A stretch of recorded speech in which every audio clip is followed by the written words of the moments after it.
Pemberian gerasi 5 tahun yang diberikan Presiden Susilo Bambang Yudhoyono untuk Syapel Corby dianggap menjadi presiden buruk bagi penegakan hukum di Indonesia. Terpidana kasus narkotika asal Australia ini sebelumnya telah divonis 20 tahun penjara pada 27 Mei 2005 karena menyelundupkan marihuana 4,2 kg di Bali. Saat ini Corby telah menjalani hukuman lebih dari 7 tahun. Dengan gerasi 5 tahun yang diterimanya, Corby dapat mengajukan pembebasan bersyarat pada September 2012 ini karena telah menjalani lebih dari 2/3 masa hukumannya. Pemberian gerasi memang hak prerogatif Presiden. Namun gerasi yang diberikan Presiden SBY terhadap terpidana kasus narkoba Syapel Corby kontradiktif dengan peraturan pemerintah tentang pengetatan remisi kepada terpidana korupsi dan narkoba. Apalagi kita telah meratifikasi Konvensi PBB tentang pemberantasan narkotika dan psikotropika. Apakah pemberian gerasi terhadap terpidana kasus narkoba Syapel Corby memang benar atas dasar kemanusiaan, ataukah ada pertimbangan politik antara pemerintah Indonesia dan pemerintah Australia? Pemirsa, Syapel Corby terpidana 20 tahun penjara kasus narkoba asal Australia mendapat gerasi 5 tahun dari Presiden Susilo Bambang Yudhoyono. Sejumlah pihak mempertanyakan motif Presiden dalam pemberian gerasi itu. Dan untuk membahas topik ini, kami akan berbincang dengan pakar hukum tata negara Yusril Ihza Mahendra yang berencana akan menggugat pemberian gerasi Presiden terhadap Corby dan anggota Komisi Hukum DPR dari fraksi Demokrat Saan Mustopa. Bapak-bapak, terima kasih telah hadir di studio Berita Satu. Pak Yusril ini yang sedang menyusun gugatan terhadap keputusan Presiden memberikan gerasi. Tentu banyak pertimbangan, Pak, tapi apa sebetulnya dasar pertimbangan utama dalam menggugat gerasi Presiden? Menggugat ini bukan saya yang menggugat. Jadi saya Pak Yusril sebagai ketua sebagai kuasa hukum dari Granat atau mungkin juga individu yang lain yang merasa dirugikan dengan lahirnya keputusan Presiden tentang pemberian gerasi itu. Memang menimbulkan satu perdebatan apakah keputusan Presiden itu tentang gerasi dapat dianggap sebagai keputusan pejabat tata usaha negara atau bukan. Kalau dia memang memenuhi unsur individual, konkret, final dan membawa akibat hukum, sebenarnya Kepres tentang gerasi itu adalah keputusan dari pejabat tata usaha negara. Dan para pihak yang merasa dirugikan dengan keputusan itu, dia berhak untuk menggugat keputusan itu ke Pengadilan Tata Usaha Negara. Dikabulkan atau tidak, ya tentu tergantung kepada putusan hakim nantinya. Ya, informasinya saat ini Pak Yusril sebagai ketua tim kuasa hukum dari Granat ini untuk menggugat keputusan Presiden atau gerasi Presiden ini sedang menyusun. Sebetulnya dasar-dasar pertimbangan yang utama itu apa, Pak, dalam menggugat keputusan Presiden? Tentu yang pertama adalah apakah keputusan itu bertentangan dengan peraturan perundang-undangan yang berlaku atau tidak. Kedua, apakah keputusan Presiden itu bertentangan dengan asas-asas umum pemerintahan yang baik atau tidak. Hanya 2 poin itu yang dapat membatalkan putusan pejabat tata usaha negara. Jadi kita tidak dapat mencari dalil yang lain. Nah, ya, tentu apakah dia bertentangan dengan asas umum pemerintahan yang baik maupun juga dia bertentangan dengan peraturan hukum yang berlaku, itu pertama harus dilihat dari segi formil, dan yang kedua lihat dari segi materialnya. Dari formil, apakah prosedur yang digunakan sudah benar, dan dari secara material, apakah memang pemberian gerasi kepada yang bersangkutan itu sejalan atau tidak dengan peraturan perundang-undangan yang berlaku. Pak Yusril, saya ingin mengkonfirmasi apakah Anda sebagai kuasa hukum Granat akan menggugat gerasi Presiden terhadap Corby saja ataukah ada terhadap keputusan Presiden yang lain? Ini kan serba tidak jelas ya.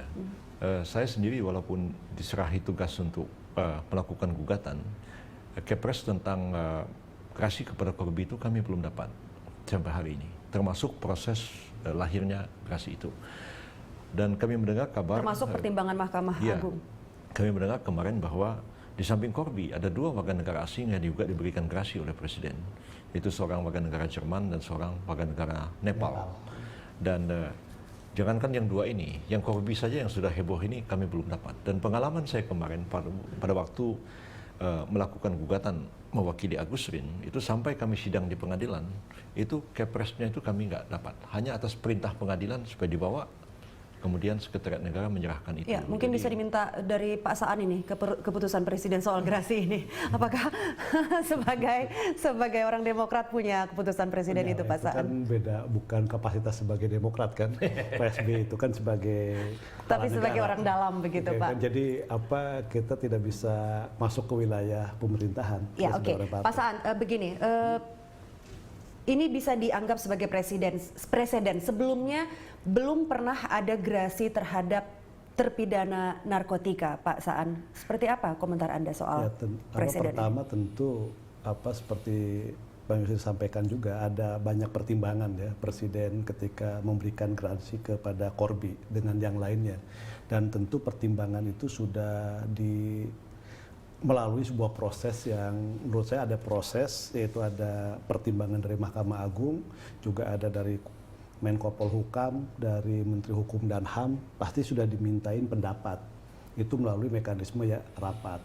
Itu prosesnya. Nggak mungkin presiden mengeluarkan sebuah gerasi karena memang di dalam Undang-Undang Dasar itu gerasi itu diberikan itu atas pertimbangan Mahkamah Agung. Ya, di dalam beberapa pertimbangan yang diungkapkan ke publik oleh Menteri Hukum dan HAM adalah alasan kemanusiaan dan juga alasan diplomatis agar kita bisa mendapatkan warga negara Indonesia yang ditahan di sana bisa mendapatkan keringanan hukuman. Saya ingin konfirmasi benar seperti itu, Pak Saan?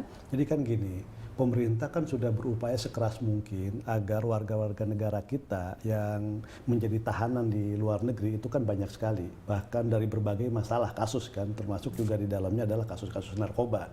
Bahkan yang sudah terancam hukuman mati dan sebagainya. Nah ini juga, upaya-upaya yang dilakukan oleh pemerintah tentu itu kan juga harus memberikan dampak hubungan baik kan dengan negara yang akan membebaskan warga negara kita.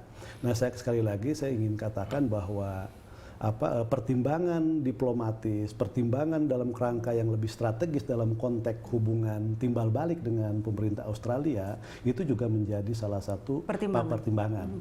Pak Yusril, tidak setimpalkah pemberian gerasi terhadap Corby ini dengan harapan pemerintah Indonesia untuk keringanan hukuman sejumlah warga negara Indonesia di Australia? Ya, sebagian besar warga negara Indonesia yang ditahan di Australia itu adalah nelayan. Nelayan kecil dari kampung, dari Nusa Tenggara Timur yang tidak mengerti batas koordinat laut antara Indonesia dengan Australia. Di selatan NTT itu ada pulau, namanya Pulau Pasir. Banyak orang menyangka Pulau Pasir itu wilayah Indonesia, padahal dia adalah wilayah Australia. Makanya di Australia, di Darwin itu ada anak-anak kecil ikut ditahan. Anak kecil itu siapa sebenarnya? Mereka itu ikut bapaknya pergi mancing atau pergi nyari teripang. Tanpa sadar sudah masuk wilayah Australia dan polisi perairan Australia itu tidak kenal kompromi. Ya, ditarik kapalnya itu di Darwin dan ditahan.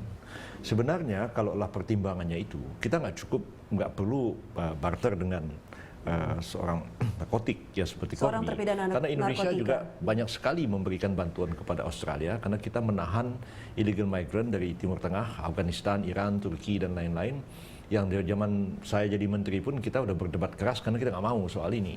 Tidak setimpal berarti menurut Anda? Karena ada ribuan orang Turki, orang Afghanistan itu dibikin penampungan di Kupang, di Banyuwangi, di Puncak, di Tangerang. Itu tujuan dia mau ke sini atau mau kemana? Mereka mau pergi ke Australia kok. Dulu waktu saya jadi Menteri Kehakiman saya keras, saya bilang dorong aja tuh perahu mereka ke laut, kasih beras, kasih supermi, pergi aja ke Australia. Dan Australia panik pada waktu itu. Jadi kalau misalnya 310 orang itu tidak mau dilepaskan, kalau saya bilang oke, kami nggak mau ngurus tuh orang-orang Afghanistan, silahkan aja dia pergi ke Australia, kelabakan mereka. Jadi apa reasoningnya 3 orang ini harus ditukar dengan seorang sindikat narkotika? Kecuali ada orang Indonesia yang dihukum mati di Australia karena narkotik. Tapi artinya itu baru menurut Anda itu apple to apple begitu ya. Republik Indonesia juga telah meratifikasi Konvensi PBB mengenai narkotika pada tahun 1997. Anda waktu itu sudah di Sesnek juga ya, Pak Yusril ya. Betul. Mungkin kita bisa lihat bersama-sama di layar monitor. Ya, Konvensi PBB tentang pemberantasan narkotika dan psikotropika. Nah, ini antara lain pasal 3 ayat 6, pemerintah harus memastikan pengenaan sanksi yang maksimum. Ayat 7-nya pembebasan lebih awal semisal gerasi atau pembebasan bersyarat harus mempertimbangkan perdagangan narkoba, bahwa maksudnya perdagangan narkoba ini adalah kejahatan yang serius. Artinya tidak gampang untuk memberikan gerasi terhadap terpidana narkoba ini. Pak Saan, ini sebetulnya komitmen Indonesia terhadap pemberantasan narkoba seperti apa? Karena Indonesia sendiri dari 97 sudah meratifikasi konvensi PBB. Ya kan gini, narkoba itu kan memang di dalam sebuah ini kan masuk dalam kejahatan luar biasa. Itu kan sepadan dengan terorisme kan, itu kan korupsi. Terorisme, korupsi dan narkoba itu kan narkotika itu kan masuk dalam sebuah kategori kejahatan yang luar biasa. Dan Indonesia juga kan dalam kerangka itu tadi dalam PP 28 juga kan diatur tentang soal itu semua. Oke. Nah, tidakkah kemudian kontradiktif pemberian gerasi terhadap terpidana narkotika itu? Sekali lagi bahwa di dalam Undang-Undang Dasar lah ya, bab 3 tentang kekuasaan pemerintah negara pasal 14, gerasi itu kan sekali lagi itu merupakan kekuasaan yang diberikan kepada seorang presiden. Tapi dengan mempertimbangkan pertimbangan dari Mahkamah Agung juga. Nah, tentu ini kan enggak sendirian, bukan presiden. Kalau pertimbangan Mahkamah Agung itu tidak memberikan, kan ini kan udah masuk dalam sebuah ranahnya Mahkamah Agung. Vonisnya semua yang bisa presiden kan memberikan keinginan dalam konteks berbagai pertimbangan itu tadi. Misalnya tadi ada sekian ratus warga negara kita tadi, walaupun misalnya Pak Yusuf mengatakan itu anak kecil, masyarakat kita yang tidak tahu batas wilayah dan sebagainya tiba-tiba masuk. Tapi usulan dari presiden ketika mau memberikan gerasi itu tadi, itu kan meminta pertimbangan dari Mahkamah Agung. Nah, ketika Mahkamah Agung dalam pertimbangannya membolehkan untuk berikan gerasi kepada Corby, dan tentu presiden lakukan. Ya. Tapi kalau Mahkamah Agung misalnya tidak membolehkan dalam pertimbangannya, tidak membolehkan, presiden tidak akan melakukan. Ya, Pak Yusril, Anda sebagai pakar hukum tata negara, apakah pertimbangan dari Mahkamah Agung itu mengikat keputusan presiden? Tidak. Jadi Mahkamah Agung itu murni pertimbangan yuridis. Dan pada akhirnya yang biasa-biasanya ya, saya belum baca yang punya Corby ini. Biasa-biasanya Mahkamah Agung pada akhirnya mengatakan keputusan akhir ada di tangan presiden. Artinya tetap dikembalikan kepada presiden, kebijaksanaan presiden. Ya. Jadi karena memang Mahkamah Agung itu hanya memberikan pertimbangan, dan presiden memang wajib meminta pertimbangan pada Mahkamah Agung dan wajib memperhatikan pertimbangan Mahkamah Agung itu. Tapi presiden bisa berpendapat lain daripada apa yang dipertimbangkan oleh Mahkamah Agung itu. Jadi memang sejak ada Undang-Undang Gerasi tahun 2002, yang kemudian diamandemen pada tahun 2010, memang ada juga dalam amandemen itu pertimbangan dari Menteri Hukum dan HAM. Ya, dan saya dulu biasa ngurusin gerasi itu dari zaman Pak Harto begitu ya. Kalau zaman Pak Harto sih nggak banyak tanya-tanya, dikasih ini apa gitu, teken aja gitu. Belakangan ini Pak SBY memang kadang-kadang untuk memberikan gerasi pun mengadakan rapat dengan terbatas dengan sejumlah menteri.